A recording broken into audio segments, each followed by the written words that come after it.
So this is the Viewplus MM27HO, a 27-inch 1080p monitor with 165Hz refresh rate. We will unbox it, check its physical overview, and test it out of course. We'll tell you everything you need to know, coming up. Hey, what's up guys, this is Mac and we do a lot of tech related videos like this one. If this is your first time, consider subscribing. With that said, let's begin. So what do we get inside the box? Obviously the monitor itself, the monitor stand made out of metal, a single DisplayPort cable, no HDMI unfortunately, power brick, a screwdriver and some screw for mounting, and of course the manual.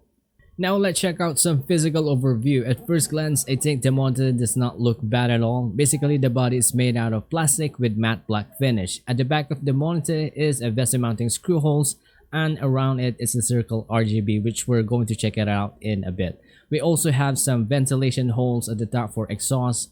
For the ports, we have a DC for powering the monitor, 2 HDMI port, a single display port, and an audio out input.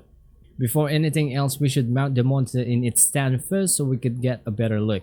By the way, this stand mount has a lot of screw holes, but they only included 8 screws in the box, wherein I think that's plenty enough.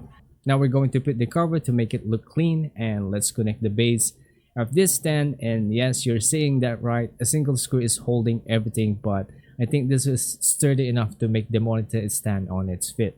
Unfortunately, the wobble is really obvious in this monitor.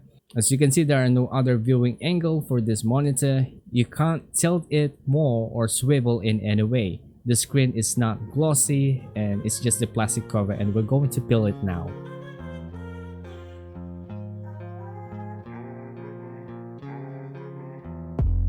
Now let's check out some features. As I've said earlier, that this is a 27-inch 1080p IPS monitor with 165Hz refresh rate, which is awesome.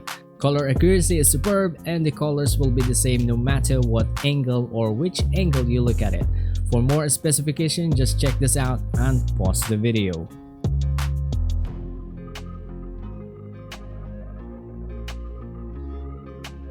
For the OSD option, we got several buttons with different functions, which I think is very straightforward, so just play with it according to your own preference.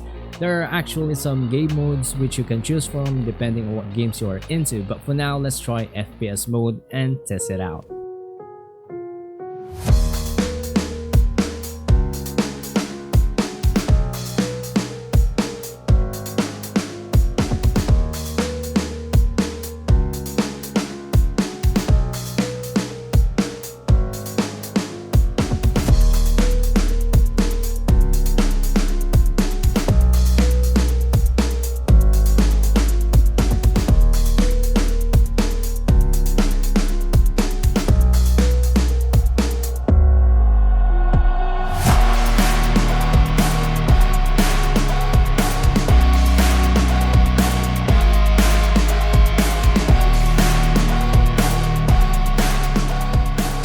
Before we continue, let me tell you the things that I like and the things that I don't like about this monitor. First of all, the things that I like. The IPS monitor color accuracy is wonderful, and this type of panel is ideal for graphic designers and video editors.